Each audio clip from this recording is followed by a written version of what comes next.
Hi everyone, आज के session में आप सभी का स्वागत है। वेलकम टू स्वरूप एकेडमी। आज की इस वीडियो में हम लोग एक नया टॉपिक स्टार्ट कर रहे हैं जो कि टीजीटी कॉमर्स से संबंधित होगा। Jharkhand TGT Jharkhand high school teacher से नियुक्ति से संबंधित ये विषय है। और आज हम लोग कॉमर्स के अंतर्गत जो नया टॉपिक स्टार्ट कर रहे हैं वह है आपका कंपनी अकाउंट, जो कि सबसे इम्पोर्टेंट टॉपिक है।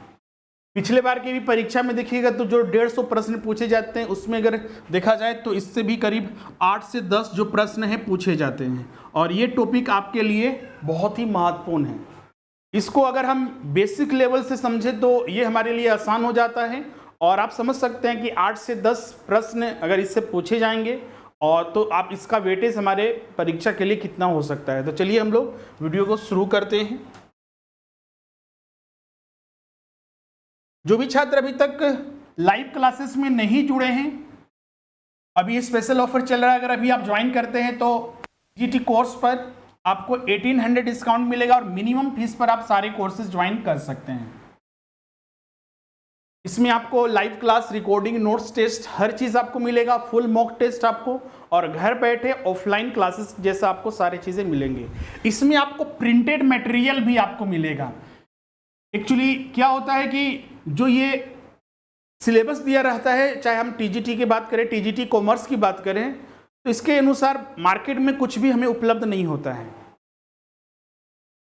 हमारे द्वारा नोट्स बनाए गए सिलेबस के अकॉर्डिंग 100% वो आपको प्रिंटेड नोट्स आपको आपके एड्रेस पर भेजे जाएंगे या फिर डायरेक्ट आप रांची से रिसीव कर सकते हैं, जिससे कि आपको की पॉइंट के आधार पर रहेगा, डिटेल नोट्स रहेंगे जिसको आप रिवीजन करने में सहायता होगी। इसके अलावा क्लासेस आपके चलते रहेंगे, लाइव रहेंगे, रिकॉर्डिंग रहेंगे, नोट्स, टेस्ट, हर चीज़ आपको मिलेगा, जिससे कि आपकी 100% तैयारी होगी। और एग्जाम में अगर कोई भी प्रश्न पूछा जाता है आप उसका आसानी से उत्तर दे सकते हैं। एडमिशन लेने के लिए जो नंबर स्क्रीन पर दिख रहा है 7004579780, इस पर आप कॉन्टेक्ट कर सकते हैं, कॉल या व्हाट्सअप, या फिर डायरेक्ट हमारा जो swarupacademy.com वेबसाइट है उस पर या ऐप के माध्यम से भी क्लासेस ज्वाइन कर सकते हैं। इसके अलावा जेट एग्जाम के लिए झारखंड एलिजिबिलिटी टेस्ट और जो जेटेट एग्जाम के लिए भी आप क्लासेस ज्वाइन कर सकते हैं। इसमें आपको तो मिनिमम फीस पर आप क्लासेस ज्वाइन कर सकते हैं। जेटेट के लिए भी 70% डिस्काउंट है। तो चलिए हम लोग सेशन को स्टार्ट करते हैं। सबसे पहले टॉपिक में जाने से पहले जो हम लोग को पढ़ना है, एक बार सिलेबस पर उसको हम लोग देख लेते हैं कि इसमें हम लोग को क्या क्या पढ़ना है। अगर हम बात करें जो TGT commerce, Jharkhand TGT commerce जो वाणिज्य है, इसका सिलेबस 2 खंड में बटा हुआ है। इन दोनों खंड को मिलाकर ओवरऑल अगर देखा जाए तो इसमें 3 सब्जेक्ट हमको मुख्य रूप से पढ़ने, बीएसटी, दूसरा इकोनॉमिक्स, तीसरा आपका जो है वह है आपका अकाउंटेंसी। ये 3 सब्जेक्ट हैं। इसमें आप देख सकते हैं कि प्रथम खंड 2 खंड में ये सिलेबस लाया गया। ये हिंदी में ही सिलेबस है, लेकिन हम आपको हर चीज़ बताए हुए हैं डिटेल में। इसका सिलेबस का अलग से वीडियो भी बना हुआ है। तो इसमें देख सकते हैं आपका जो सोल ट्रेड वगैरह है, पार्टनरशिप, जो व्यापार वगैरह है, उसका आपको बीएसटी के अंतर्गत आपको जो इसका बेसिक थ्योरी वगैरह सब पढ़ना है। आपको डिस्ट्रीब्यूशन जो सिस्टम है, मार्ग है, वो बैंक के बारे में, नेगोशिएबल इंस्ट्रूमेंट के बारे में, फाइनेंशियल जो रिसोर्सेज है उसके बारे में, जो इंटरनेशनल ट्रेड और इंटरनल ट्रेड है उसके बारे में आपका, फिर आपका मैनेजमेंट हो गया, संघ, ऑर्गेनाइजेशन, एडमिनिस्ट्रेशन वगैरह, इन सब के बारे में। फिर आपका जो श्रमिकों का पारिश्रमिक भुगतान की पद्धति है, आदर्श मजदूरी वगैरह, इन सब के बारे में पढ़ना है। इकोनॉमिक्स, अर्थशास्त्र के बारे में, प्रोडक्शन और प्रोडक्शन के जो लॉ ऑफ प्रोडक्शन है उसके बारे में, उत्पादन और उत्पत्ति के नियम, ये पार्ट 1 हो गया। पार्ट 2 में अगर देखिएगा तो यहाँ पर मुख्य रूप से अकाउंटिंग के टॉपिक जो है यहाँ तक पढ़ने हैं आपका 8 टॉपिक। इसमें 10 टोटल टॉपिक है, इसमें 8 टॉपिक देखिएगा तो आपका अकाउंटिंग से ही रिलेटेड है, जिसमें कि बेसिक्स अकाउंटिंग से लेकर आपका एडवांस अकाउंटिंग में आपका कंपनी अकाउंट्स हो गया, पार्टनरशिप फर्म वगैरह हो गया, इन सभी को। इसके अलावा बैंक रिकन्सिलिएशन स्टेटमेंट वगैरह, फाइनल अकाउंट्स वगैरह, रेक्टिफिकेशन, सस्पेंस अकाउंट वगैरह, इन सभी को पढ़ना है। इसके अलावा इसमें 2 टॉपिक देखिएगा तो इसमें ध्यान रखिएगा, इसमें एवरेज ड्यू डेट वगैरह हो गया, करंट अकाउंट वगैरह हो गया, कंसाइनमेंट अकाउंट हो गया, जॉइंट वेंचर अकाउंट वगैरह, ये सब हिंदी में लिखा हुआ है तो बहुत सारे छात्र को समझने में प्रॉब्लम होता है कि ये क्या लिख दिया है। तो ये सब यही है आपका। इसमें अलावा इसमें इंडियन इकोनॉमी के 2 टॉपिक, जो गरीबी, बेरोजगारी वगैरह, पॉवर्टी और अनएम्प्लॉयमेंट, और फिर जो भारत का पॉपुलेशन से संबंधित जो है जनसंख्या वृद्धि वगैरह, इन सब के बारे में पढ़ना है। आज जो हम लोग यहाँ पर स्टार्ट कर रहे हैं यही आपका कंपनी के खाते वगैरह, जिसमें कि बेसिक से लेकर आपका अंशों का पुनर्गमन, निर्गमन वगैरह हो गया, फिर जब्तीकरण जो फॉरफीचर ऑफ शेयर्स हो गया, रीइश्यू ऑफ शेयर्स हो गया, इन सभी को पढ़ना है। तो कंपनी अकाउंट्स में हम लोग बेसिक्स से यहाँ पर स्टार्ट करेंगे।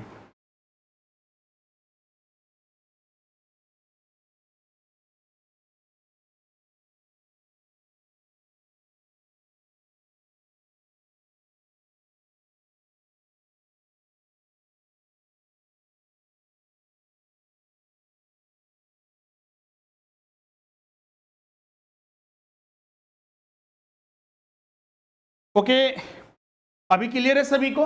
आज हम लोग यहाँ पर जो पार्ट 2 है आपका सिलेबस के अंतर्गत बेसिक्स, जो कंपनी अकाउंट्स के जो खाते, कंपनी के खाते हैं, जिसमें कि issue of shares, forfeiture of shares और री इशू ऑफ शेयर्स मुख्य रूप से ये शामिल किया गया है। लेकिन जब तक हम बेसिक्स नहीं समझेंगे, कंपनी क्या होती है, कंपनी के जो शेयर्स होते हैं, जो शेयर्स का मीनिंग वगैरह, टाइप्स ऑफ शेयर्स वगैरह, कैपिटल के पार्ट, कैपिटल के टाइप्स, जो इसके मीनिंग्स वगैरह सभी को समझते हुए हम लोग टॉपिक को पूरा कंप्लीट करेंगे।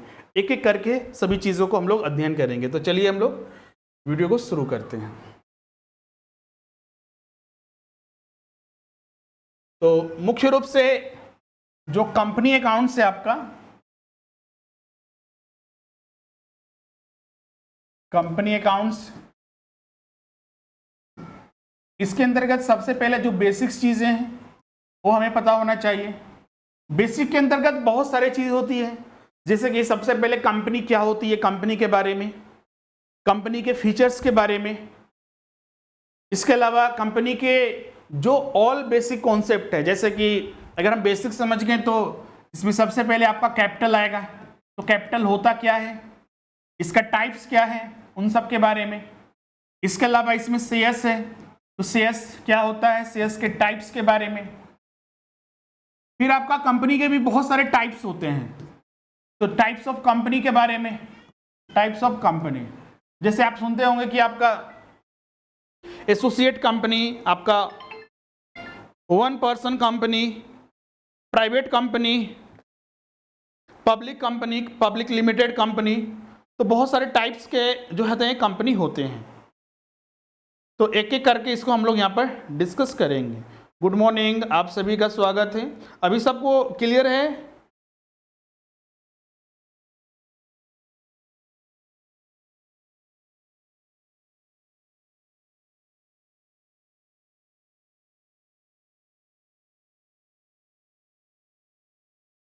तो चलिए सबसे पहले हम लोग जो कंपनी का मीनिंग है उसको हम लोग समझते हैं। इसके अलावा और भी बहुत सारे इसमें ऑल जो बेसिक कॉन्सेप्ट है उसको हम लोग समझेंगे।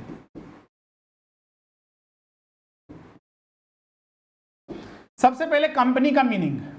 कंपनी का मीनिंग हम लोग दो प्रकार से समझेंगे, एक as per companies act, as per companies act, और अभी कंपनीज एक्ट 2013 चल रहा है, उसके अकॉर्डिंग समझेंगे। और एक आपका जनरल मीनिंग, जनरल मीनिंग। अगर कंपनी के जनरल मीनिंग की बात करें तो कंपनी का सीधा सा अर्थ है कि कंपनी एक प्रकार का बिजनेस का फॉर्म है, फॉर्म ऑफ बिजनेस, बिजनेस चलाने की एक प्रक्रिया है, मतलब कि एक माध्यम है जिसके माध्यम, मतलब कि कंपनी हम बनाकर अपना बिजनेस चला सकते हैं। बिजनेस चलाने के लिए बहुत सारे माध्यम हैं, जैसा कि अगर हम बात करें, अगर आप किसी को बिजनेस चलाना है, बिजनेस करना है, सीधा सा व्यापार करना है, तो व्यापार करने के लिए वो कुछ भी कर सकता है। पैसे रहने चाहिए, कुछ खरीद कर, मान लीजिए गया मार्केट में 5,000 रुपया का सब्जी खरीद लिया, बिजनेस अपना करने लगा, उसको मार्केट में बेचने लगा। बैलून खरीद लिया, मार्केट में बेचने लगा। बिजनेस हर प्रकार के जो भी सेल और परचेस का काम होता है वो बिजनेस है। तो बिजनेस चलाने के बहुत सारे तरीके हैं, जैसे कि अभी हमने बताया। तो एक आपका हो गया सोल ट्रेड। सोल ट्रेड में क्या होता है कि एक व्यक्ति होता है, अपना गया मार्केट से कपड़े उठाया, सब्जी उठाया और बेचने लगा। तो एक तरह से वो एकाकी व्यापार है, वो एक अकेला व्यक्ति अपना एम्प्लॉय वगैरह रखा होगा, उससे काम करवाता है, ना तो वो खुद भी कर सकता है। तो ये सोल ट्रेड होता है। लेकिन इसमें बहुत सारे लिमिटेशंस होते हैं। सोल ट्रेड करना है तो बिजनेस चलाना है तो आपके पास पर्याप्त पूंजी होनी चाहिए। पर्याप्त पूंजी वैसी नहीं हो पाती है, खुद खुद करेंगे तो पैसा कहाँ से जुटाएंगे? खुद अपने पास जो पैसा है वो लगाएंगे बिजनेस में, या फिर जो फैमिली वगैरह है वहां से पैसे कुछ मांगेंगे उधारी में और बिजनेस में लगाएंगे। और बहुत ज़्यादा कुछ करेंगे तो बैंक से पर्सनल लोन या फिर अन्य कुछ छोटे मोटे लोन ले सकते हैं, लेकिन वो भी लिमिटेड रहेगा। तो हर कोई चाहता है कि हमारा बिजनेस बड़े स्तर पर चले। रांची में अगर चल रहा है तो ये जमशेदपुर में भी चले, पलामू में भी चले, लातेहार में भी चले, हजारीबाग में भी चले, गिरिडीह में भी चले, हर जगह मेरा बिजनेस का विस्तार हो। अगर बिजनेस का अगर विस्तार करना चाहते हैं, एक्सपेंशन करना चाहते हैं, तो पैसे की जरूरत पड़ेगी। पैसे के अलावा मैनेजमेंट भी करना होगा। सिर्फ पैसे लगा देने से बिजनेस नहीं चलेगा, मैनेजमेंट भी सही तरीके से होनी चाहिए। तो ऐसे एम्प्लॉई या फिर हमारे पास ऐसे विश्वसनीय व्यक्ति होना चाहिए जिस पर हम विश्वास करके उस बिजनेस को उनके प्रति छोड़ सकें, तो ऐसा होना चाहिए। तो इसीलिए आया partnership firm, partnership business, partnership business, जिसको पार्टनरशिप फर्म वगैरह के नाम से चलाते हैं। पार्टनरशिप बिजनेस में क्या होता है कि दो या दो से अधिक व्यक्ति मिलकर बिजनेस चलाते हैं, इसी को बोला जाता है पार्टनरशिप, साझेदारी में। लेकिन पार्टनरशिप बिजनेस में भी बहुत सारे लिमिटेशंस होते हैं। खूब होगा इसमें तो इसका भी लिमिटेशन है, मैक्सिमम 20 या फिर 200 या फिर 50 के लगभग या 10 के लगभग मैक्सिमम पार्टनर हो सकते हैं। मैनेजमेंट भी इसका उतना ज़्यादा मजबूत नहीं हो सकता है क्योंकि लिमिटेड पार्टनर रहेंगे, एम्प्लॉई हायर करना पड़ेगा। लेकिन पूरा एम्प्लॉई के भरोसे हम पूरा बिजनेस यूनिट को तो नहीं छोड़ सकते हैं। और सबसे बड़ा खास बात है इसमें कि अनलिमिटेड लाइबिलिटी। सोल ट्रेड में भी अनलिमिटेड लाइबिलिटी होता है। अनलिमिटेड लाइबिलिटी का मतलब हुआ कि बिजनेस अगर किसी कारणवश बंद हो जाता है तो जो भी कर्ज है, बकाया है, तो सबका सब ओनर्स के प्रति लाइबल होता है। सोल ट्रेड है तो एक मालिक है, तो एक ही मालिक के ऊपर सारा लाइबिलिटी आएगा, सबको कर्ज चुकाना है। चाहे बिजनेस बेचने के बाद जो भी पैसा आया उससे पूर्ति नहीं हुआ तो भी अपने घर से पैसे लगाना, घर बेचकर भी पैसा देना पड़ता है अपने क्रेडिटर या बैंक्स वगैरह जितने हैं उनको। पार्टनरशिप बिजनेस में भी यही चीज़ होता है। अगर पैसे की कमी हो जाती है, मान लीजिए बिजनेस बेच के मान लीजिए मेरे पास आया 10 करोड़ लेकिन मेरी लाइबिलिटी है 15 करोड़, तो पर्सनल पॉकेट से पैसा देना पड़ता है। पार्टनरशिप फर्म में भी यही चीज़ होता है। तो ये सारे सबसे बड़ा डिमेरिट यही बोला जाता है। एक इसका पार्टनरशिप आप लोग को पढ़ना है, पार्टनरशिप अकाउंटिंग आप लोग को पढ़ना है। उसमें एक हम लोग पढ़ते हैं LLP। इसी चीज़ की पार्टनरशिप बिजनेस में देखिएगा तो ये अनलिमिटेड लाइबिलिटी को ख़त्म करने के लिए भारत सरकार ने एक एक्ट लाया, LLP act, limited liability partnership act, जो हमारा पार्टनरशिप जो फर्म है 2008। जब पार्टनरशिप अकाउंटिंग पढ़ेंगे तो वहाँ पर डिटेल में पढ़ेंगे। अगर आप इसके माध्यम से अगर अपना बिजनेस को स्टार्ट करते हैं, रजिस्ट्रेशन करते हैं, तो ये जो लाइबिलिटी है वो कम हो जाती है। क्लियर है? मतलब कि अनलिमिटेड लाइबिलिटी की जगह लिमिटेड लाइबिलिटी रहती है। ध्यान रखिएगा, पार्टनरशिप बिजनेस का रजिस्ट्रेशन कंपलसरी नहीं होता है, ऑप्शनल होता है। अगर आपको मन है तो रजिस्ट्रेशन करा सकते हैं, नहीं मन है तो नहीं करा सकते हैं। तो पार्टनरशिप बिजनेस में भी देखिएगा तो यहाँ पर भी कुछ ना कुछ कमियां हैं, इसीलिए इसका विस्तार लाया गया। इसी को बोला गया कंपनी, इसी का विस्तार आया जिसको बोला गया कंपनी। कंपनी में सबसे बड़ी बेनिफिट है कि यहां पर लिमिटेड लाइबिलिटी होती है। अनलिमिटेड टाइप के भी कंपनियां होती हैं, लेकिन आपको बता दिया जाएगा कि अनलिमिटेड कंपनी है, लेकिन अधिकतर कंपनियां जो होती है लिमिटेड लाइबिलिटी वाली कंपनियां होती हैं। इसमें क्या होता है कि जितना, अगर मान लीजिए कोई व्यक्ति बिजनेस में 20,000 रुपया लगा रहा है, अगर वो कंपनी बंद भी हो जाती है तो 20,000 के लिए ही वो लाइबल होगा। अगर बकाया क्रेडिट का बाकी है तो भी उसको अपना पॉकेट से पैसा नहीं देना पड़ता है अगर बिजनेस बंद हो गया तो। क्लियर है? तो बहुत सारे बेनिफिट होते हैं इसमें। अनलिमिटेड मेंबर होते हैं, मालिक बहुत सारे इसके बन सकते हैं। फाइनेंशियल रिसोर्सेज, पैसे की उपलब्धता इनके पास ज़्यादा होती है, बैंक वगैरह आसानी से इनको लोन दे देते हैं। हाँ, कंपनी का रेपुटेशन वगैरह क्या है, मार्केट क्या है, मार्केट वैल्यू क्या है, वो सब देखा जाता है, लेकिन इनके लिए ज़्यादा आसान होता है। तो इसीलिए पार्टनरशिप बिजनेस से भी अच्छा लाया गया, जिसको बोला गया कंपनी। तो कंपनी आपका हम लोग बोल सकते हैं कि एक फॉर्म ऑफ बिजनेस है जिसमें कि बहुत सारे जो डिफिशियंसी है सोल ट्रेड और पार्टनरशिप बिजनेस में, उस चीज को कमी किया गया कंपनी के माध्यम से। व्यापार अगर कंपनी चलाना है मल्टीनेशनल लेवल पर, मतलब कि इंटरनेशनल, अपने भारत में तो चलाना ही है, अपने क्षेत्र में तो चलाना ही है, दूसरे देशों में भी चलाना है, तो पार्टनरशिप बिजनेस और सोल ट्रेड के माध्यम से नहीं चला सकते हैं, उसके लिए कंपनी फॉर्म करना पड़ता है। और हर एक कंपनी का रजिस्ट्रेशन जो होता है कंपलसरी होता है। क्लियर है? तो जनरल मीनिंग समझ गए कि कंपनी क्या है। तो कंपनी एक फॉर्म ऑफ बिजनेस है, बिजनेस चलाने का एक माध्यम है, तरीका है। अगर बिजनेस हम लोग अगर बड़े स्तर पर चलाना चाहते हैं, इंटरनेशनल नेशनल लेवल पर चलाना चाहते हैं, तो उसके लिए हम लोग क्या करते हैं, कंपनी का फॉर्म करते हैं। तो ये इसका जनरल मीनिंग हो गया। अब इसका हम लोग समझते हैं आपका कि कंपनीज एक्ट 2013 क्या कहता है कंपनी के मीनिंग के रिगार्डिंग। तो इतना कुछ नहीं बताया गया है, कंपनी का मीनिंग बताया गया है कंपनीज एक्ट में कि ऐसा कोई इंस्टीट्यूशन या कोई संस्था जिसका रजिस्ट्रेशन जो फॉर्म हुआ है, रजिस्ट्रेशन या जो फॉर्म हुआ है as per companies act, as per companies act 2013 या उससे पहले जो एक्ट थे, जैसे कि 2013 से पहले 1956 एक्ट था, इससे पहले भी 1913 एक्ट था।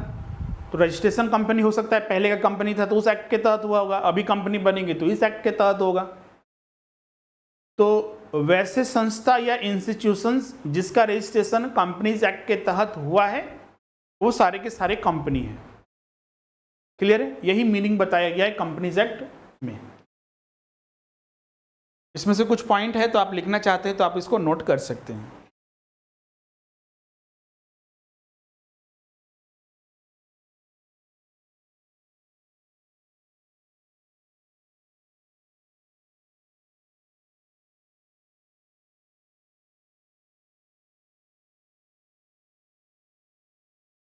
अब चलिए आते हैं, कंपनी का मीनिंग वगैरह समझ गए। अब कंपनी का कुछ स्पेशल जो फीचर्स हैं, जो इसकी विशेषता है, उसको एक एक करके समझते हैं।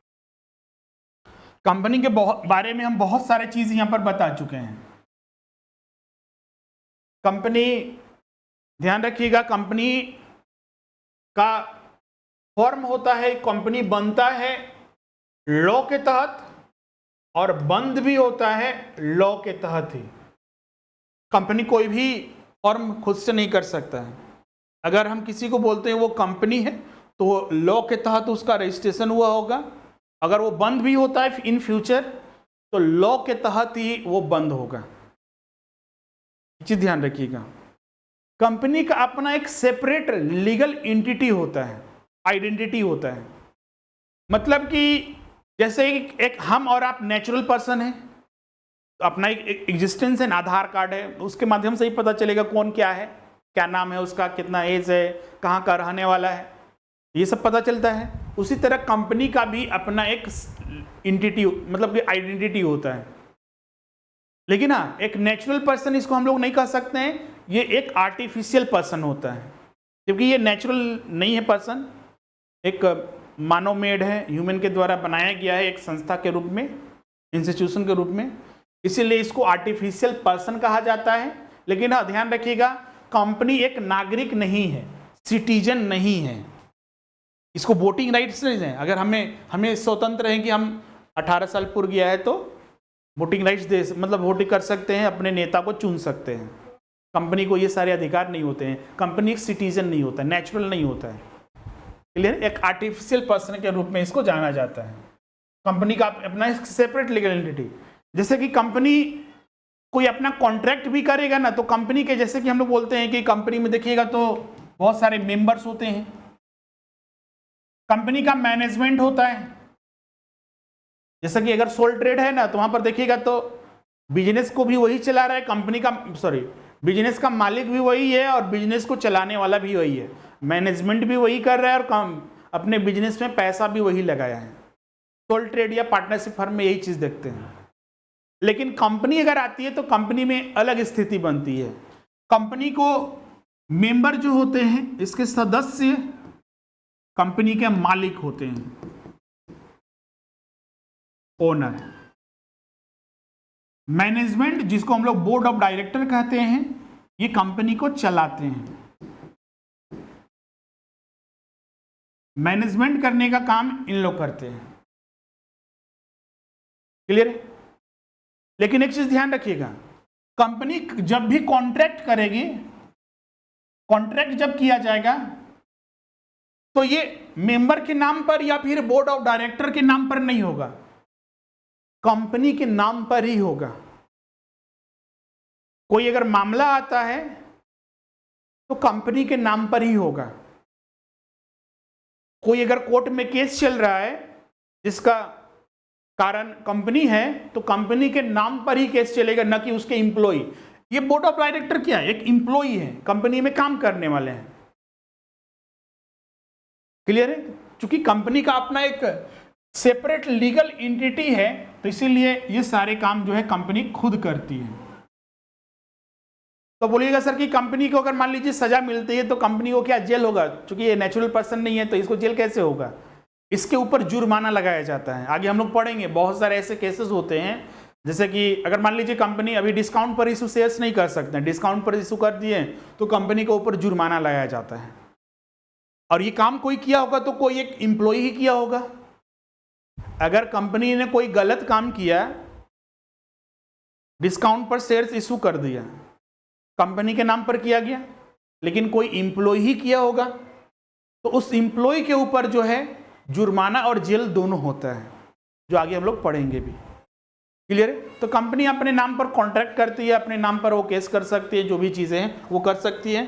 जो चीज आप यहाँ पर देख सकते हैं पॉइंट नंबर 9 में, कंपनी किसी अन्य पर अभियोग चला सकती है और अन्य कंपनियों पर। जो भी खुद करती है कंपनी खुद से करती है। अब देखते हैं कोई भी केस चलता है तो वहां पर लिखा जाता है SBI एंड इट्स गवर्नमेंट या RBI या फिर कस्टमर। उसमें जो SBI के जो मैनेजिंग डायरेक्टर है या फिर SBI मैनेजर है, उसके नाम पर केस नहीं चलता है। क्लियर है? वो SBI के नाम पर ही चलता है। वो तो सिर्फ एक एम्प्लॉय वहां पर नियुक्त हुए हैं जो कि काम कर रहे हैं नौकर के जैसा। क्लियर है? कंपनी का आप कॉमन सील, कॉमन सील जैसे कि हर एक कंपनी का देखेंगे ना, तो जो मुहर होता है जिसको हम लोग बोल सकते हैं। इसके अलावा कंपनी का अपना परपेचुअल सक्सेशन, जैसे कि अगर एक बिजनेस चल रहा है, सोल ट्रेड या पार्टनरशिप बिजनेस, तो उसमें देखिएगा तो क्या होता है, अगर बिजनेस चल रहा है, अगर बिजनेस का मालिक अगर की मृत्यु हो जाती है तो बिजनेस या तो बंद हो जाएगा या फिर अगर कोई अगला व्यक्ति है तो वो चलाएगा, अगर बेटा वगैरह है तो वो चलाएगा। अदरवाइज अगर वो सिंगल है तो बिजनेस वो बंद हो जाता है। क्लियर? लेकिन कंपनी में ऐसा नहीं होता है। कंपनी के जो मालिक हैं, जो मेंबर है, अगर उनका डेथ भी हो जाता है तो इससे कंपनी पर कोई प्रभाव नहीं पड़ता है, कंपनी कंटिन्यू चलती रहती है। परपेचुअल सक्सेशन इसीलिए हम लोग इसको कहते हैं। लिमिटेड लाइबिलिटी बता चुके हैं। अगर मान लीजिए एक कंपनी के 500 मेंबर हैं, हर एक मेंबर ने 5-5 लाख का शेयर्स खरीदा है, तो 5 लाख तक के लिए ही लाइबल है, उसके आगे लाइबल नहीं है। हाँ, अगर अनलिमिटेड कंपनी है तो वहां पर उसकी लाइबिलिटी बढ़ जाती है, लेकिन लिमिटेड लाइबिलिटी ये एक बेसिक फीचर्स है कंपनी का। शेयरों का हस्तांतरण, जैसे कि मान लीजिए एक कंपनी का मालिक है, मेंबर है ए, अब वो चाहता है कि हम इस कंपनी का मालिक नहीं रहना चाहते, अपने जो 5 लाख का शेयर है अब वो कंपनी से विड्रॉ करना चाहता है, अपना बिजनेस चाहता है को, बिजनेस तो वो बंद नहीं कर सकता है। कंपनी के अगर मेंबर है तो मालिक है, इसका मतलब नहीं कि आप जब चाहे बिजनेस को बंद कर सकते हैं। आपके पास ये विकल्प है कि आप अपने जो पैसा बिजनेस में लगा के रखे हैं 5 लाख रुपया, वो दूसरे के नाम पर ट्रांसफर कर दीजिए। कोई शेयर्स को दूसरा कोई खरीद लेगा और आपको पैसे मिल जाएंगे। क्लियर है? तो इसलिए इसको बोलते हैं transfer of shares. Transfer of shares public limited company में पॉसिबल होता है। ये आपका जो प्राइवेट लिमिटेड कंपनी होती है वहां पर रिस्ट्रिक्शंस होते हैं। यहां पर बता चुके हैं पहले ही, कंपनी का जो मैनेजमेंट होता है वो अलग होता है और इसका मालिक जो होता है वो अलग होता है। स्वामित्व और प्रबंधन अलग अलग होते हैं। कंपनी बनाई जाती है किसके लिए? लाभ कमाने के लिए। एक वॉलंटरी एसोसिएशन है जिसके लाभ कमाने के उद्देश्य से बनाया जाता है। आगे हम लोग एक पढ़ेंगे, कंपनीज एक्ट में एक सेक्शन 8 है, चैरिटेबल इंस्टीट्यूशंस। मतलब कि कुछ ऐसे भी कंपनीज होते हैं जिसका उद्देश्य प्रॉफिट मोटिव नहीं होता है, लेकिन वो स्पेसिफिक होते हैं। लेकिन जैसे कि गवर्नमेंट बहुत सारे ऐसे कंपनी बनाती है जिसका मोटिव होता है जैसे स्पोर्ट्स को प्रमोट करना, जैसे बीसीसीआई। लेकिन बीसीसीआई देखिएगा तो दुनिया का सबसे ज़्यादा लाभ कमाने वाला क्रिकेट एसोसिएशन है, लेकिन वो बीसीसीआई बनाया गया है स्पोर्ट्स को प्रमोट करने के लिए। कोई ओलंपिक संघ है बनाया गया है, कोई ट्रेड को प्रमोट करता है, कोई कॉमर्स को प्रमोट करता है, कोई आर्टिफिशियल इंटेलिजेंस को प्रमोट करता है। तो बहुत सारे ऐसे, टूरिज्म को कोई प्रमोट करता है, तो बहुत सारे ऐसे एसोसिएशन बनाए जाते हैं, लेकिन ये स्पेसिफिक होते हैं। लेकिन बहुत सारे, अधिकतर जो कंपनियां होती हैं उनका बेसिक फीचर ये है कि वो लाभ कमाने के उद्देश्य से वो स्थापित किए जाते हैं। क्लियर है यहां तक सभी को? ये अभियोग चला सकते हैं, यह बता चुके हैं। कंपनी एक नागरिक नहीं होती है और ये कानून के द्वारा स्थापित होती है और कानून के द्वारा समापन भी होता है। इसका रजिस्ट्रेशन ये बनता है कानून के तहत और बंद भी होगा, जिसको हम लोग लिक्विडेशन कहते हैं, लिक्विडेशन ऑफ कंपनी। क्लियर है? तो ये बेसिक इसके 11 फीचर्स थे जो हमने एक एक करके सारा डिस्कस कर लिया है। इसमें किसी पॉइंट में अगर डाउट है, किसी को कुछ पूछना चाहते हैं तो आप यहाँ पर पूछ सकते हैं।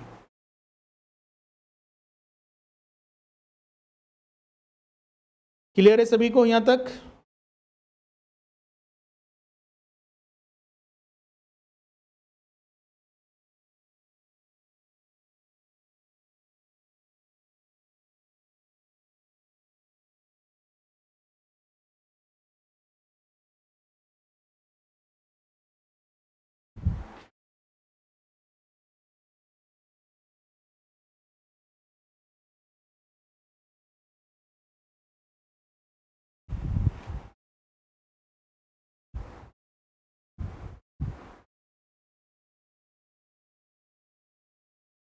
चलिए अब आगे बढ़ते हैं। तब अब कंपनी के टाइप्स में डिस्कस करते हैं। कंपनी के टाइप्स, तो कंपनी के टाइप्स हम लोग 3 प्रकार से इसको डिवाइड करके अध्ययन करते हैं। दायित्व के आधार पर, इंग्लिश में लिख लीजिएगा, ऑन द बेसिस ऑफ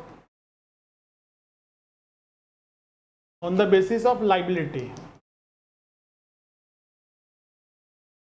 सदस्यों की संख्या पर, on the basis of number of members. और आकार के आधार पर, on the basis of size.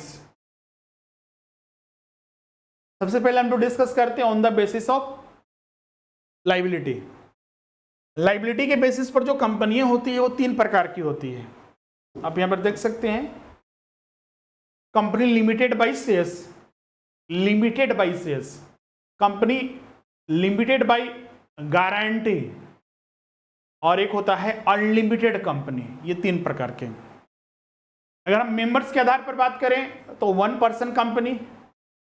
ऐसे आपने अगर ये पहली बार अगर क्लास देख रहे होंगे तो आपको पता होगा 1956 अगर आपने पढ़ा है तो उसमें 1 पर्सन कंपनी नहीं होता था, लेकिन 2013 एक्ट में एक प्रावधान जोड़ा गया कि अगर एक व्यक्ति भी चाहे तो कंपनी फॉर्म कर सकता है, लेकिन उसके लिए बहुत सारे नियम होते हैं जिसका पालन उसे करना पड़ता है। इसी को बोला गया OPC, 1 person company, private company और पब्लिक कंपनी। और on the basis of control वगैरह, होल्डिंग कंपनी, सब्सिडरी कंपनी, और एक होता है आपका एसोसिएट कंपनी। तो एक एक करके अब यहाँ पर डिस्कस करते हैं। सबसे पहले हम लोग समझते हैं यहाँ पर company limited by shares. Company limited by shares का मतलब हुआ कि कंपनी जो फॉर्म किया गया है वो लिमिटेड लायबिलिटी के साथ, दायित्व जो रहेगा वो लिमिटेड रहेगा। इसे इस प्रकार समझ सकते हैं, जैसे कि एक कंपनी है XYZ लिमिटेड, इसमें मिस्टर ए ने इन्वेस्ट किया, मतलब कि इसके शेयर्स को खरीदा 2 लाख का। तो मिस्टर ए इस कंपनी के लिए XYZ लिमिटेड के लिए सिर्फ 2 लाख तक ही लाइबल है, इससे ज्यादा इसके बियॉन्ड नहीं है। मान लीजिए किसी कारणवश 20 साल बाद ये कंपनी बंद होती है, बंद होने के बाद पता चलता है कि कंपनी के जब सारे एसेट्स बेचे, तो एसेट्स बेचने के बाद जो पैसा रियलाइज्ड हुआ 50 करोड़, लेकिन इसकी ओवरऑल लाइबिलिटी जो रियलाइज्ड हुआ पता चला कि वो 55 करोड़ है। तो जितना इसका एसेट्स रियलाइज हुआ 50 करोड़ था, और जबकि इसकी रियलाइज जो लाइबिलिटी हुआ 55 करोड़ है। तो जितना एसेट्स बेच के तो पैसा चुका दिया जाएगा 50 करोड़, तो ये 5 करोड़ एक्स्ट्रा का क्या होगा? तो क्या ये जो मालिक हैं, क्या मिस्टर ए या फिर इनके जैसे जितने भी मेंबर है वो पैसा देंगे?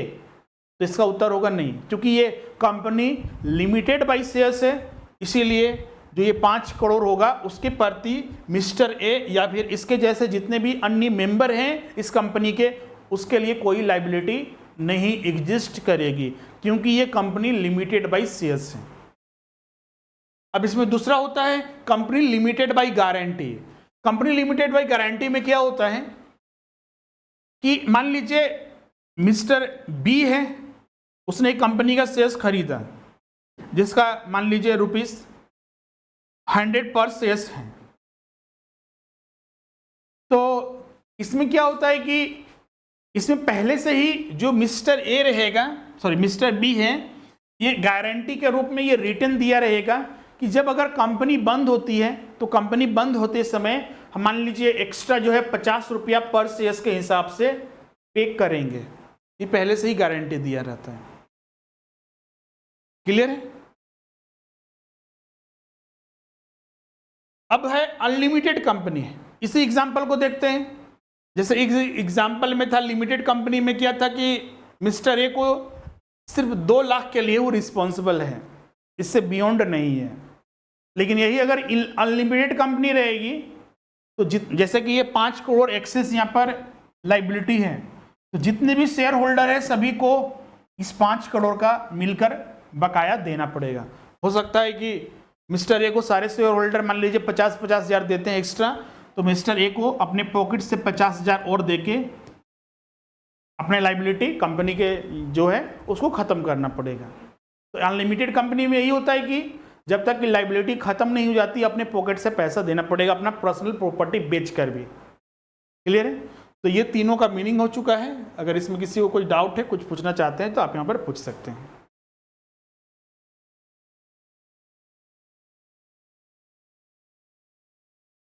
One person company, number of members, तो इसमें एक पर्सन होता है जिसके कुछ रूल्स रेगुलेशन का पालन करते हुए ये कंपनी का फॉर्म कर सकता है। प्राइवेट कंपनी, तो प्राइवेट कंपनी का रूल जो होता है आपका सारा का मीनिंग दिया हुआ है, ध्यान रखिएगा। हिंदी में भी इसके सारे नोट्स आपको मिलेंगे, सारे जो हम साथ में ही डिस्कस करते रहे। हिंदी में भी आपको अलग से नोट्स और इंग्लिश में भी आपको अलग से नोट्स मिलेंगे, जिससे कि आप अच्छे से तैयारी कर सके अपने। तो प्राइवेट कंपनी लिमिटेड का जो फीचर्स होता है मेंबर्स के आधार पर है, तो इसमें कम से कम 2 मेंबर, मिनिमम 2 मेंबर होते हैं और मैक्सिमम इसमें 200, ध्यान रखिएगा ये 200 मेंबर हो सकते हैं। और पब्लिक लिमिटेड कंपनी में क्या होता है कि इसमें मिनिमम जो होते हैं 7 मेंबर होते हैं, यहाँ पर लिख दे रहे हैं मिनिमम 7 मेंबर, और मैक्सिमम मेंबर का कोई संख्या नहीं है, अनलिमिटेड हो सकता है। जो इस कंपनी में इन्वेस्ट कर दिया, कोई अगर 10,000 भी इन्वेस्ट किया तो वो कंपनी का मेंबर है। जिसके पास मेजर शेयर होल्डर है वो कंपनी का मालिक कहलाता है, कि वही उसका रुतबा वही है, उसी का है। क्लियर है? जैसे कि हर एक कंपनी इस तरह के जो फॉर्म करते हैं ना, जैसे कि अगर कोई कंपनी अगर 1 पर्सन कंपनी बनाया तो उसके नाम के लास्ट में OPC लिखा जाता है, 1 पर्सन कंपनी। कोई प्राइवेट कंपनी बनाया है तो नाम के साथ प्राइवेट लिमिटेड लिखा जाता है, PBT LTD। देखिएगा, अब जैसे कि मान लीजिए रिलायंस है, तो रिलायंस एक पब्लिक लिमिटेड कंपनी है, ध्यान रखिएगा, इसीलिए उसके रिलायंस लिमिटेड लिखा जाता है, लास्ट में LTD लिखा जाता है। पब्लिक लिमिटेड कंपनी है तो लास्ट में LTD प्राइवेट लिमिटेड कंपनी है तो पीबीटी एलटीडी, और 1% कंपनी है तो ओपीसी साइड में या फिर बगल में लिखा जाता है। क्लियर है? तो ये मेंबर्स के आधार पर ये हो गया। अब हम लोग आते हैं सब्सिडरी और होल्डिंग कंपनीज के बारे में समझते हैं। इसको समझने में बहुत सारे स्टूडेंट को मतलब कि तकलीफ होती है, लेकिन कुछ नहीं इसमें करना है। सब्सिडरी और होल्डिंग कंपनी कोई ना कोई प्राइवेट कंपनी ही होगा या फिर पब्लिक कंपनी होगा। इस सब्सिडरी और होल्डिंग का केस जैसे कोई भी कंपनी एग्जिस्ट कर रही है ना, तो कंपनियां भी क्या करती है कि दूसरे कंपनी में इन्वेस्ट कर लेती हैं। आप ये चीज देखते होंगे कि रिलायंस लिमिटेड है ना, तो रिलायंस टेलीकॉम में भी है, सब्जी भी बेच रहा है, बहुत सारे सुपरमार्केट,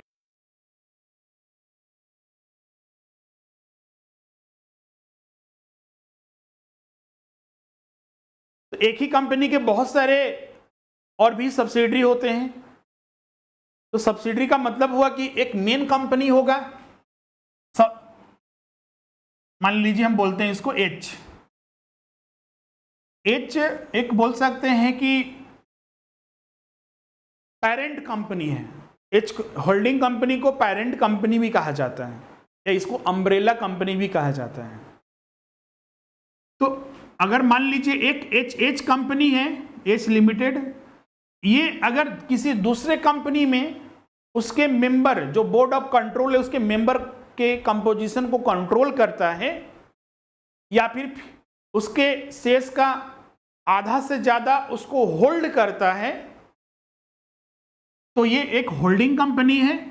और अगर मान लीजिए उस तरह का S1 कंपनी है जिसके बोर्ड ऑफ कंट्रोल कंपोजिशन को या फिर उसके शेयर्स को 50% से ज्यादा होल्ड करता है, तो एच एक होल्डिंग कंपनी होगा और एस आपका S1 एक क्या है, सब्सिडरी कंपनी। वही चीज यहां पर भी लिखा हुआ है। Holding company exercise control over their subsidiary by deducting the composition of their board of directors. Furthermore, parent company also exercise control by owning more than 50% of their subsidiary company shares. Clear है? तो holding company एक बोल सकते हैं कि एक मुख्य company के रूप में है जिसके अंतर्गत बहुत सारे कंपनियां हैं। जैसे कि मान लीजिए यहां पर हम ए एग्जांपल लेते हैं, ए एक होल्डिंग कंपनी है। होल्डिंग कंपनी ए क्यों बोले? मान लीजिए एक बी कंपनी है। अगर हम बोलते हैं कि बी एक ए एक होल्डिंग कंपनी है और बी एक आपका सब्सिडरी कंपनी है, तो इसका मतलब सीधा सा है कि ए बी के शेयर्स में 50% या उससे ज्यादा होल्ड कर रहा है, या इसके जो बोर्ड ऑफ डायरेक्टर के जो कंपोजिशन है उसको कंट्रोल कर रहा है। इसीलिए ए एक होल्डिंग कंपनी है बी के लिए। अब मान लीजिए बी एक यहां पर होल्डिंग कंपनी है और सी एक सब्सिडरी कंपनी है, तो इसका मतलब यह हो रहा है कि बी सी के 50% या उससे ज्यादा शेयर्स को होल्ड कर रहा है। इसीलिए बी एक होल्डिंग कंपनी है या पेरेंट कंपनी है और सी एक सब्सिडरी कंपनी है। एक चीज और यहां पर लॉजिक निकलता है कि अगर ए बी का होल्डिंग कंपनी है और बी सी का होल्डिंग कंपनी है, तो ऑटोमेटिकली ए भी सी का होल्डिंग कंपनी होगा। ए एक होल्डिंग कंपनी और सी भी एक सब्सिडरी कंपनी होगा, क्योंकि ए इसके शेयर्स को कंट्रोल कर रहा है, मतलब कि शेयर्स को होल्ड किया हुआ है और इसके शेयर्स को, तो ऑटोमेटिकली ए भी इसके कंट्रोल कर लेगा। तो इसीलिए यहाँ पर ए इक्वल टू सी, मतलब कि ए यहाँ पर होल्डिंग है और सी आपका एक सब्सिडरी है। क्लियर है? एक बार इसको अगर दिक्कत है तो आप इसको लिख भी लीजिएगा। एक यहाँ पर मान लीजिए आपका एबीसी लिमिटेड है, S1 S2 S3 S4, S2 का भी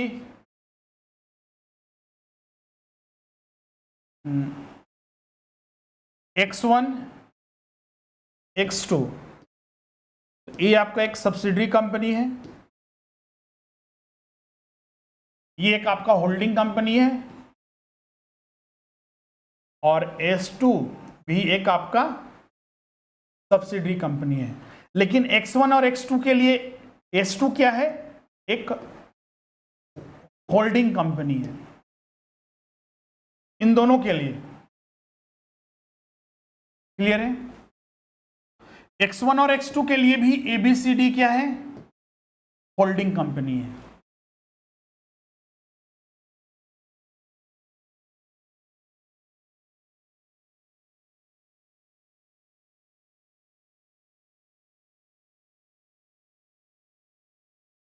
अब चलिए आगे हम लोग बढ़ते हैं। अगला है एसोसिएट कंपनी, जो अभी 50% बता रहे हैं। एसोसिएट कंपनी में क्या होता है कि 20%, कम से कम 20% या उससे ज्यादा होल्ड करता है, तो ये एसोसिएट कंपनी का निर्माण करता है। तो इसको पढ़ लीजिएगा। या फिर जो बोर्ड ऑफ डायरेक्टर बिजनेस जो डिसीजंस है उसके एग्रीमेंट को कंट्रोल करता है, तो वो आपका एसोसिएट कंपनी कहलाता है।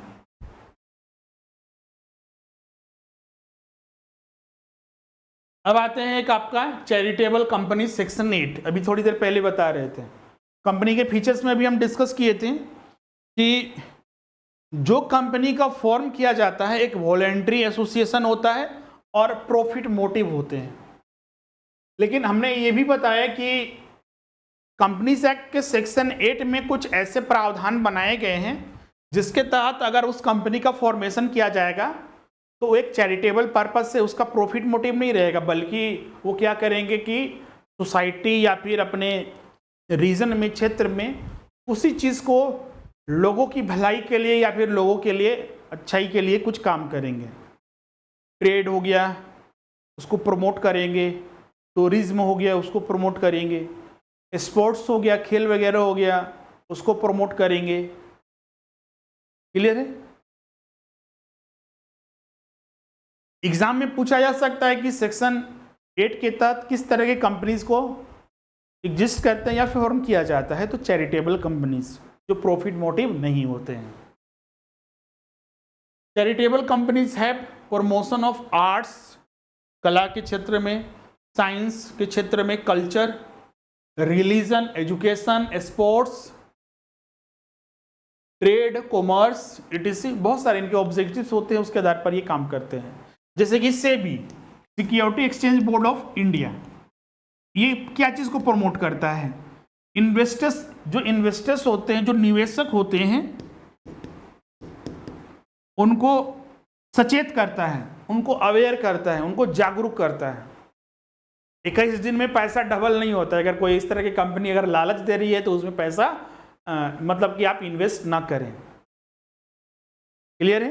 कंपनियों के रिगार्डिंग गाइडलाइन जारी करता है, निवेशक का पैसा कैसे सुरक्षित रह सके इसके लिए काम करता है सेबी। क्लियर है? तो ये भी आपका एक चैरिटेबल कंपनी से। Since they do not have earn profit they also do not pay any dividend to their members. अब बोलिएगा कि सर कि मान लीजिए ये कंपनी चल रही है तो इनके मेंबर्स को सैलरी कहाँ से मिलता है?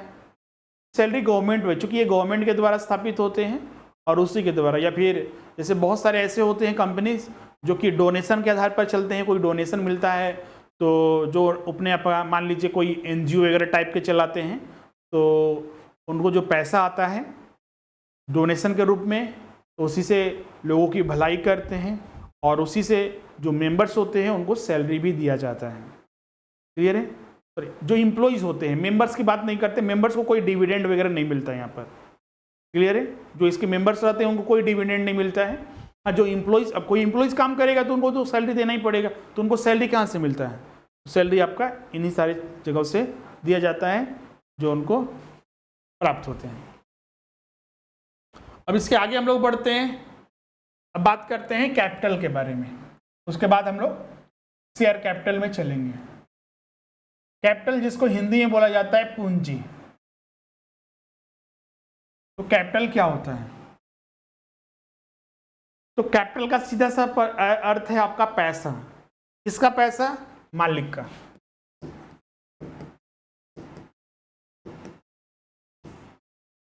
मालिक ने बिजनेस में जो पैसा लगाया है उसी को कैपिटल कहा जाता है। क्लियर है? जैसे कि अब सोल ट्रेड है, कोई भी किसी भी तरह का बिजनेस आप ले लीजिए, sole trade, partnership business, company, कोई भी बिजनेस होगा तो ये मालिक के द्वारा जो भी पैसा लगाया जाएगा उसको कैपिटल ही कहा जाता है। बिजनेस में पैसे लगाने के तरीके अलग अलग हो सकते हैं। पार्टनरशिप बिजनेस और सोल ट्रेड में तो एक जैसा होता है, लेकिन कंपनी में बिजनेस में पैसा लगाने के तरीके अलग अलग होते हैं। इसमें क्या होता है कि अगर किसी कंपनी में कोई कंपनी बनाती है, जैसे कंपनी तो ऐसे बनाते हैं जो लोग के द्वारा फॉर्म किया जाता है उसको बाद में प्रोमोटर हम लोग बोलते हैं, प्रोमोटर्स बोलते हैं, जो बाद में कंपनी के बनाने के पैसे भी ले सकते हैं या फिर वो कंपनी के शेयर्स या फिर अन्य चीज़ों में मेंबर्स बन सकते हैं। क्लियर? अब यहाँ पर देखिएगा तो जो कैपिटल होता है, जो इसमें पैसे लगाए जाते हैं उसको शेयर्स में डिवाइड किया जाता है, और जो कंपनी के अगर पैसे लगाना चाहता है, ओनर बनना चाहता है, तो उस शेयर्स को खरीदना पड़ेगा। तो अब शेयर्स क्या होता है? शेयर्स जब कैपिटल को, जैसे कि मान लीजिए ये कैपिटल है 100 करोड़ का, 100 करोड़ का कैपिटल है, इसको स्मॉल पार्ट्स में हम डिवाइड कर देते हैं, स्मॉल पार्ट्स में, और एक पार्ट को हम बोलते हैं 100 रुपया, एक पार्ट को हम लोग बोलते हैं 100 रुपया। तो यही शेयर्स है। जब टोटल कैपिटल को, मतलब जो कैपिटल है उसको स्मॉल पार्ट्स में डिवाइड कर दिया जाता है और उसका एक वैल्यू निकाला जाता है, उसी को बोलते हैं शेयर्स। अब जैसे कि मान लीजिए एक कंपनी है, इस कंपनी का जो टोटल कैपिटल है 5 लाख है, 5 लाख। अब इसके एक शेयर्स का वैल्यू मान लीजिए आपका ₹10 है, मतलब एक स्मॉल पार्ट्स का डिवाइड किया हमने, इसका टोटल वैल्यू हमने बताया, मतलब कि जो एक स्मॉल पार्ट का 10 रुपीज है, तो यही है शेयर्स। मतलब कि इस कंपनी का मान लीजिए ये एबीसी लिमिटेड है, तो एबीसी लिमिटेड के एक शेयर्स का value 10 rupees, 10 rupees, ₹10 etch shares. अगर आपसे पूछ दिया गया है कि यहाँ पर टोटल नंबर ऑफ शेयर्स कितना है, बहुत सारे स्टूडेंट क्या करते हैं, इसको याद करते हैं, तो आपको उस तरह से कुछ नहीं करना है।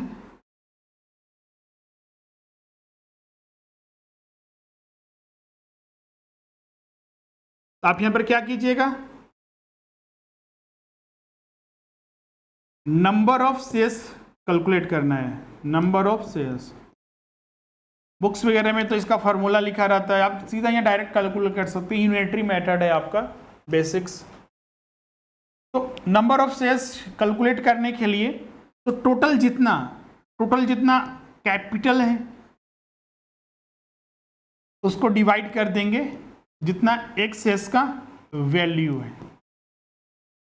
टोटल कैपिटल है कितना, 5 लाख, उसको डिवाइड कर दिए 10 रुपीज से, क्योंकि एक शेयर्स का वैल्यू 10 रुपीज था, तो टोटल नंबर ऑफ शेयर्स हमें पता चल गया कितना, 50,000 शेयर्स इस कंपनी में है। तो इसका फॉर्मूला के रूप में भी आप लिख सकते हैं, number of shares is equal to total capital divided by value of 1 shares, value of 1 shares. इसको नोट कर लीजिए।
सभी कोई नोट कर लिए? तो चलिए अब आगे इसके बढ़ते हैं। इसको ध्यान में रखिएगा, एग्जाम में नंबर ऑफ शेयर्स भी कैलकुलेट करने के लिए आता है। यहाँ तक कि आप देखिएगा तो ये तो आप टीजीटी एग्जाम दे रहे हैं उसके लिए है, आप पीजीटी हो गया, नेट जीआरएफ तक में भी इस तरह के प्रश्न नंबर ऑफ शेयर्स से प्रश्न पूछा जाता है। आपको वैल्यू कितना मिला है एक चीज को हमेशा ध्यान रखिएगा, कैपिटल जो है इस अमाउंट को हमेशा ध्यान रखिएगा। आपसे नंबर ऑफ शेयर्स के आधार पर फिर वैल्यू ऑफ वन शेयर्स भी पूछा जा सकता है, टोटल कैपिटल निकालने के लिए भी। तो आप तीनों में से कोई एक कभी भी निकाल सकते हैं। जो इन्फॉर्मेशन दिया रहता है उसके आधार पर आपको पुट करना होता है। अगर डायरेक्ट नहीं दिया हुआ तो इनडायरेक्ट वे से वहां पर बताया रहता है, उसके अनुसार आप वहां पर कैलकुलेट कर लीजिए। अब यहां पर आते हैं, कैपिटल हो चुका है, शेयर्स हमने बता दिया। अब यहां पर देखिएगा तो अगला जो हम लोग यहाँ पर डिस्कस करेंगे वो आपका शेयर कैपिटल, अंश पूंजी। अंश पूंजी क्या होता है आपका? तो जो कंपनी में एक तरह से बोल सकते हैं कि जो टोटल कैपिटल वगैरह अलग अलग नामों से जाना जाता है। जैसे कि मान लीजिए एक कंपनी में डिसाइड किया कि हम अपने कंपनी का जो टोटल कैपिटल रखेंगे वो 5 करोड़। तो टोटल जो 5 करोड़ है, ऐसा नहीं कि कंपनी जो है आपका एक ही बार में इसको इशू कर देगी और कंपनी में 5 करोड़ टोटल कैपिटल आ गया। पार्ट वाइज किया जाता है। कंपनी ने डिसाइड किया कि 5 करोड़ में हम जो पहली बार फंड जुटाएंगे 1 लाख रुपया जुटाएंगे। 1 लाख रुपया की अभी जरूरत है। कंपनी को जैसे जैसे पैसे की जरूरत पड़ती है उसके अनुसार फंड जुटाया जाता है। एक ही बार में अगर कंपनी सब इशू कर देगी तो डिविडेंड भी तो देना पड़ेगा ना। तो कंपनी अपने प्रॉफिट को भी तो रखेगी ताकि अपने बिजनेस को एक्सपेंड किया जा सके। जो प्रॉफिट है उसी से हम बिजनेस को बढ़ाएं। क्लियर है? तो इसीलिए सोच समझकर जो है जो शेयर्स है उसको इशू किया जाता है।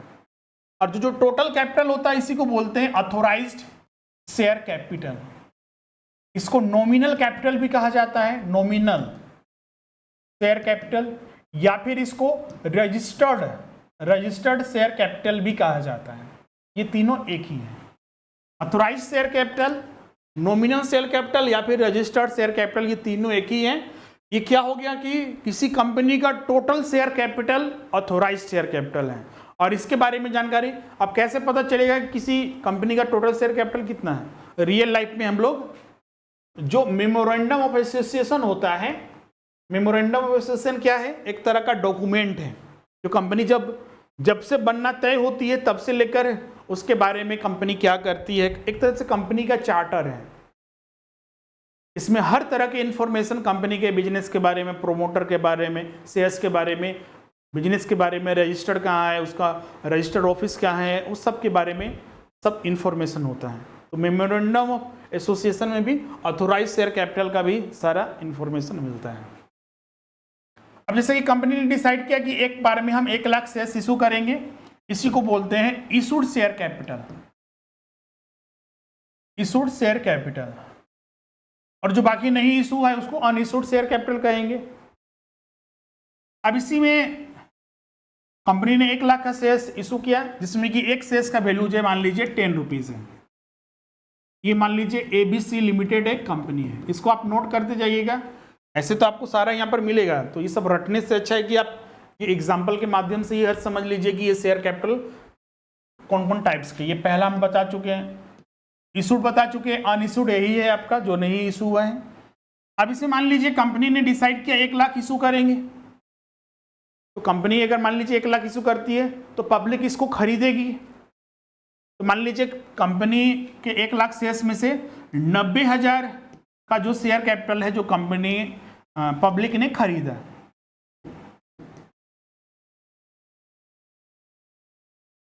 तो ये आपका कहलाएगा सब्सक्राइब्ड शेयर कैपिटल। और जो नहीं खरीदा वो क्या कहलाएगा? इसमें जो अनसब्सक्राइब्ड शेयर कैपिटल, जो कितना होगा 1 लाख माइनस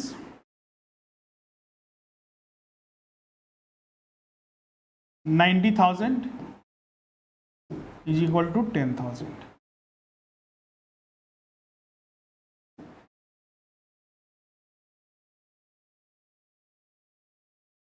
तो हमने 4 शेयर कैपिटल के बारे में बता दिया। अब अगला है हम यहाँ पर डिस्कस करेंगे पेड अप। पांचवा जो है आपका paid up share capital, paid up share capital. इसी में एक होता है आपका अनपेड अप शेयर कैपिटल। तो पेड अप शेयर कैपिटल क्या है? सब्सक्राइब कितना हुआ? 90,000। कंपनी जब भी अपने शेयर्स की इशू करती है तो एक बार में ही सारा पैसा नहीं लेती है। एक शेयर्स का वैल्यू कितना है? 10 रुपया। तो मान के चलते हैं कि इसमें 2 रुपया पहला इंस्टॉलमेंट में, 2 रुपया दूसरा इंस्टॉलमेंट में, 3 रुपया तीसरा इंस्टॉलमेंट में और फाइनली 3 रुपया लास्ट इंस्टॉलमेंट। 3 3 6 2 8 और 2 10। ये जो हम इंस्टॉलमेंट का नाम ले रहे हैं ना, ये आगे आपको बताएंगे इशू ऑफ शेयर्स में। इस इंस्टॉलमेंट को कहा जाता है, पहले इंस्टॉलमेंट को एप्लीकेशन मनी, दूसरे को अलॉटमेंट मनी, तीसरे को बाकी कॉल मनी कहलाता है। तो कॉल मनी 1 या 2 बार या 3 बार में कंपनी मांग सकती है। मान लीजिए फर्स्ट कॉल मनी हुआ तो लास्ट जो होगा second and final call money कहलाता है। अब मान लीजिए अभी तक जो इन्फॉर्मेशन मिला उसके अनुसार पता चल रहा है कि जो शेयर होल्डर हैं अभी तक पहला इंस्टॉलमेंट और दूसरा इंस्टॉलमेंट दे चुके हैं। तो टोटल यहाँ पर 1 लाख है और एक शेयर्स का वैल्यू 10 रुपया है। तो टोटल शेयर्स कितने हैं? 10,000। लेकिन उसमें से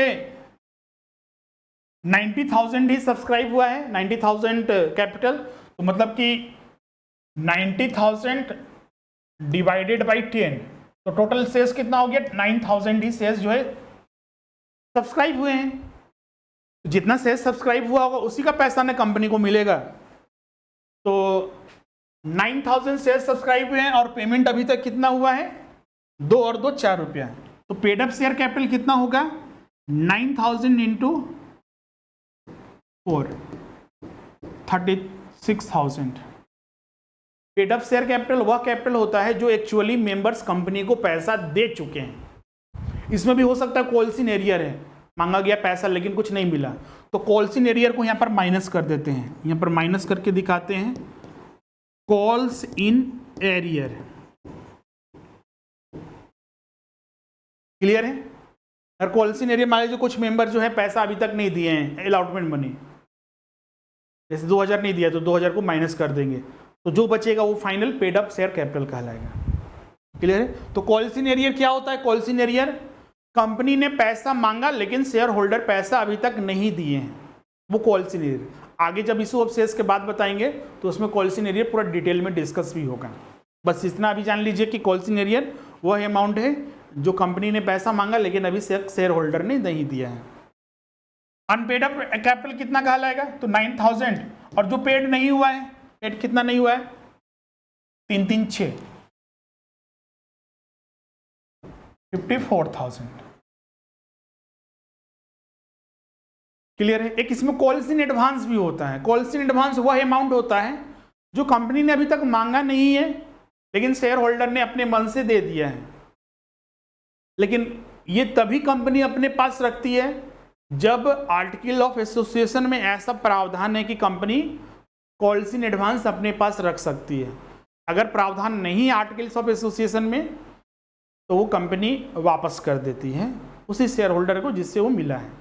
क्योंकि अगर कॉल्स इन एडवांस कंपनी अपने पास पैसा रखेगी उस पर इंटरेस्ट भी पे करना होगा जब तक कि उसका एडजस्टमेंट बाकी के कॉल मनी से नहीं हो जाता या फिर बाकी के जो कॉल आएगा उससे एडजस्ट नहीं हो जाता है। क्लियर? तो ये 6 प्रकार के हम शेयर कैपिटल यहाँ बता चुके हैं। अथोराइज, नॉमिनल या registered share capital, issued share capital या unissued share capital, subscribe share capital, unsubscribe share capital, paid up share capital, unpaid up share capital, calls in arrear, और एक आपका इसको भी हम लिख देते हैं 7वां कॉल्स इन एरियर, 8वां आपका calls in advance. Calls in advance इसको आप नोट कर लीजिएगा। बाकी और भी इसमें एक चीज़ और डिस्कस करेंगे, एक आपका होता है कैपिटल रिजर्व और एक रिजर्व कैपिटल। इसमें भी बहुत सारे स्टूडेंट कंफ्यूज करते हैं, उसको हम लोग डिस्कस करेंगे।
नोट कर लिए? तो आगे हम लोग बढ़ते हैं। ये सारा देखिएगा, यहाँ पर सारा मेंशन है आपका, ऑथोराइज्ड, इशूड, सब्सक्राइब्ड। ये इंग्लिश में भी आपको मिलेगा। कॉल्ड अप, यानी कि कॉल्ड अप क्या होता है तो इसको भी बता देते हैं। कॉल्ड अप कैपिटल जो होता है, जैसे कि एक शेयर का वैल्यू था 10 रुपया, एप्लीकेशन मनी फर्स्ट इंस्टॉलमेंट 2 रुपया था, सेकेंड 2 रुपया, 3 रुपया फर्स्ट कॉल मनी और second and final call money. Application money तो अप्लाई करना है उस समय तो हर एक एप्लीकेंट को देना ही पड़ेगा। अब कंपनी क्या करती है कि डिमांड करती है, जैसे कि कंपनी ने 2 रुपया अलॉटमेंट मांगा, 3 रुपया मांगा, तो कॉल्ड अप कैपिटल वह कैपिटल होता है जो कंपनी अभी तक मांग चुकी है। जैसे कि ये 2 रुपया पेड हो चुका है जो कंपनी ने अलॉटमेंट एप्लीकेशन के रूप में लिया, कंपनी ने अलॉटमेंट को मांग लिया है और फर्स्ट कॉल को मांग चुका है। तो इसमें बोलेंगे कि कंपनी का पेड अप कैपिटल कितना है, तो ये 2, 4 और 3 7 रुपया। तो कॉल्ड अप कैपिटल वह कैपिटल होता है जो कंपनी मांग चुकी है। अनकॉल्ड अप कितना है, 3 रुपया, ये कंपनी अभी तक मांगी नहीं है, जो फ्यूचर में मांग सकती है। तो एक कॉल्ड अप और एक अनकॉल्ड अप का कॉन्सेप्ट भी याद रखिएगा। एक ये आपका रिजर्व कैपिटल और एक कैपिटल रिजर्व, इसको हम लोग देखते हैं। रिजर्व कैपिटल और एक था आपका, मतलब वैसा वर्सा है, एक रिजर्व कैपिटल, एक आपका capital reserve versus capital reserve. ये आप कहीं ना कहीं शब्द सुना ही होंगे। जो रिजर्व कैपिटल होता है आपका, ये एक तरह से वह होल्ड अमाउंट होता है जो कंपनी तब मांगती है जब कंपनी बंद होती है, जब कंपनी लिक्विडेट करेगी या कंपनी का जब समापन होगा। जैसे कि कंपनी के 10 रुपया में 2 रुपया अलॉटमेंट का, 3 रुपया फर्स्ट कॉल मनी, बाकी के 3 रुपया बोला कंपनी का हम अभी नहीं लेंगे, जब कंपनी बंद होगी तब ये आपको अमाउंट देना है। तो ये 3 रुपया क्या कहलाएगा, रिजर्व कैपिटल। कैपिटल रिजर्व तो कुछ नहीं होता, ये बस ये प्रॉफिट का ही भाग है। जैसे कि प्रॉफिट का भाग,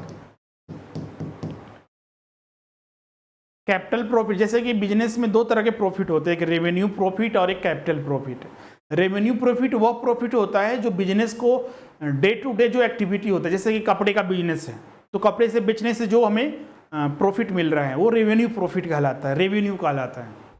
और कैपिटल प्रॉफिट जो बिजनेस का नेचर नहीं है लेकिन वो प्राप्त हो गया, जैसे कि एक मान लीजिए कपड़े का दुकान था, उसने क्या किया कि अपना कुछ पैसा दूसरे कंपनी में इन्वेस्ट कर दिया, वहां से डिविडेंड मिल रहा है।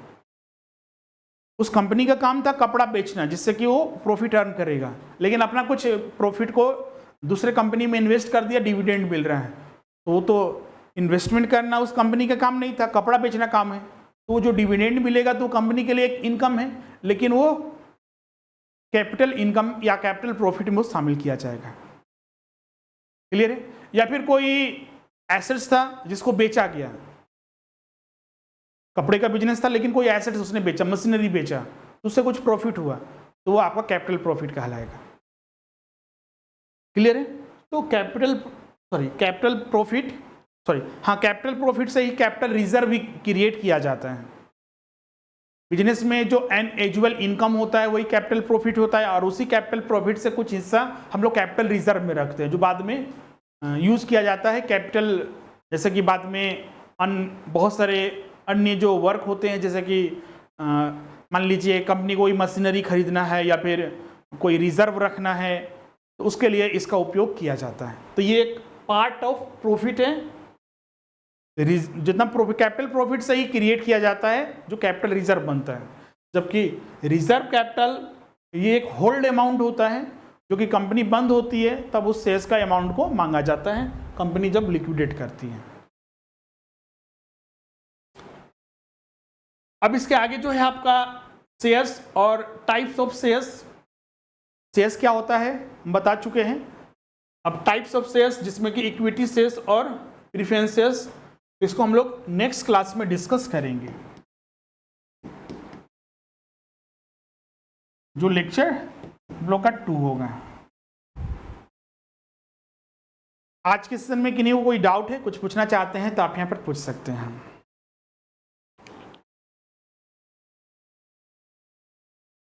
इसमें टाइप्स ऑफ, ये भी आपका एक बहुत ही इंपॉर्टेंट टॉपिक है। टाइप्स ऑफ शेयर्स में इक्विटी क्या होता है, प्रेफरेंस क्या होता है, इसके फीचर्स क्या होते हैं, उसके बाद प्रेफरेंस शेयर्स के भी टाइप होता है, cumulative, non cumulative, redeemable, irredeemable, participating, non participating, convertible, non convertible, ये टाइप्स ऑफ प्रेफरेंस शेयर्स होते हैं, जो नेक्स्ट क्लास में डिस्कस करेंगे। इन्हीं को कोई डाउट है? उसके बाद कुछ बेसिक डॉक्यूमेंट है उसके बारे में, ये सब बेसिक्स हैं। अब ये सब डिस्कस करने के बाद फिर हम लोग जो है इशू ऑफ शेयर्स के बारे में चर्चा करेंगे। इशू ऑफ शेयर्स, तो इशू ऑफ शेयर्स अगला क्लास में ही, जब शेयर्स और टाइप्स ऑफ शेयर्स डिस्कस कर लेंगे, उसके बाद बेसिक डॉक्यूमेंट, और उसके बाद फिर हम लोग इशू ऑफ शेयर्स, मतलब कि कल क्लास में सबका स्टार्ट हो जाएगा। किन्हीं को कोई डाउट है, कुछ पूछना चाहते हैं तो आप यहाँ पर पूछ सकते हैं।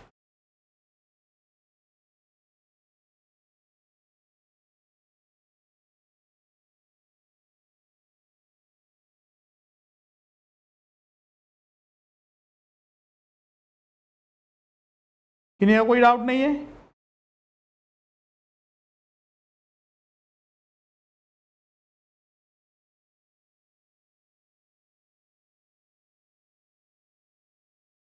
ओके, तो सेशन इन होने से पहले जो भी छात्र अभी तक क्लासेस में एडमिशन नहीं लिए हैं, अभी स्पेशल ऑफर चल रहा है जीएससी टीजीटी के रिगार्डिंग, और इस ऑफर में आपको 1800 मतलब मिनिमम फीस पर आप सारे कोर्सेज यहाँ पर ज्वाइन कर सकते हैं।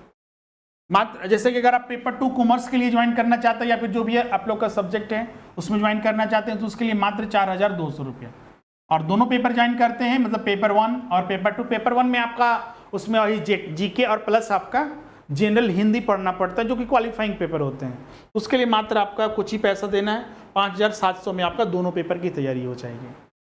तो जो छात्र अभी तक ज्वाइन नहीं किए हैं, जल्द से जल्द ज्वाइन कर ले। इसी तरह आपका हर एक चीज़ बेसिक से 0 लेवल से आपको पढ़ाया जाएगा। ये नहीं देखा जाएगा कि आप पहले क्या पढ़ चुके हैं, नहीं पढ़े हैं, आपको हर चीज़ 0 लेवल से बताया जाएगा, ताकि आप हर एक पॉइंट को आसान भाषा में समझ सकें और एग्ज़ाम में आप उसका उपयोग कर सकें।